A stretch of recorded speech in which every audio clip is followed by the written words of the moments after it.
Based on the news coming out that is not being reported in the mainstream U.S. media, I might add, London is going to get crushed, and the UK as we know it is going to cease to exist. As I have stated, the maps are being redrawn and no one is paying attention, but one day you will see and feel the result of the new map in which the EU is going to be the leading world power.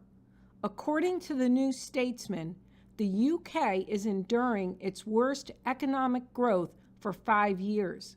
The Independent reported that a senior UK minister stated on Twitter, "If we try to cancel Brexit, we destroy ourselves. If we go ahead with it, we destroy the country." London has been the world's top financial center. It offered the clearinghouse for euros, and now 40,000 jobs are going to leave and go elsewhere within the EU. According to the Independent, 7 London-based banks are moving to Frankfurt. A dozen London firms and banks are moving to Dublin, and this could account for over 9,000 jobs.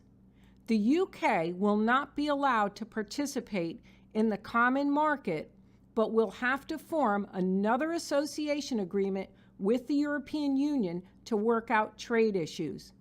Meanwhile, the UK as we know it, it is going to get crushed under Brexit.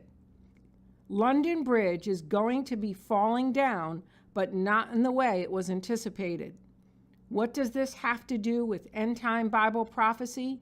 And how does Brexit fit in with Bible prophecy? In Bible prophecy, in the book of Daniel, chapter 7-8, is the mysterious forecast. I was considering the horns, and there was another horn, a little one, coming up among them, before whom 3 of the first horns were plucked out by the roots. This is later repeated in the chapter again. The UK brought 4 nations to the European Union: England, Scotland, Wales, and Northern Ireland.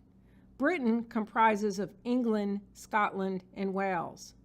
There is the possibility that one of these nations will rejoin the EU, such as Scotland or Northern Ireland, leaving the other 3 plucked up by the roots once the exit is complete. But if this is the fulfillment of Daniel 7:8, then those 3 nations will not return to the EU.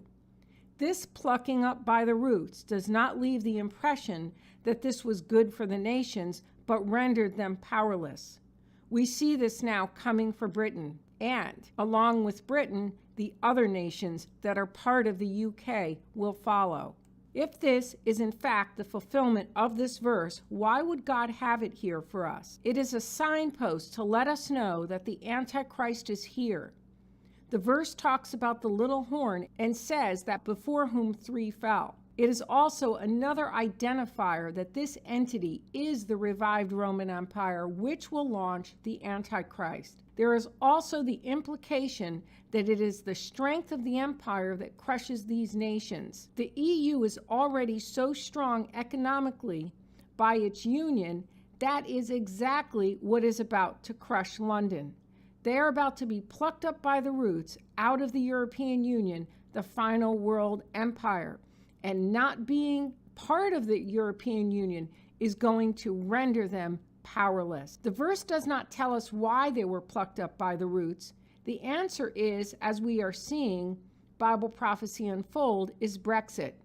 Their own decision, and afterwards the hardline stance of EU negotiators whose attitude is, if you want out, then you are out. What is this telling us about where we are at in Bible prophecy?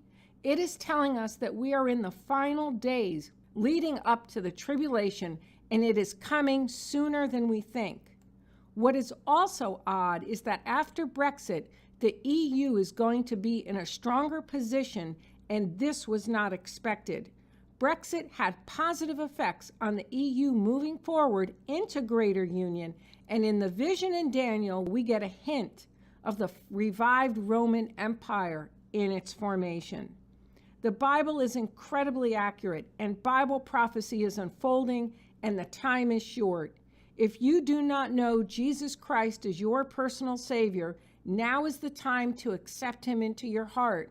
And if you are a Christian, there is not much time left to serve the Savior. For more on end-time Bible prophecy and Bible prophecy news, subscribe to my channel, Prophecy Talk, today.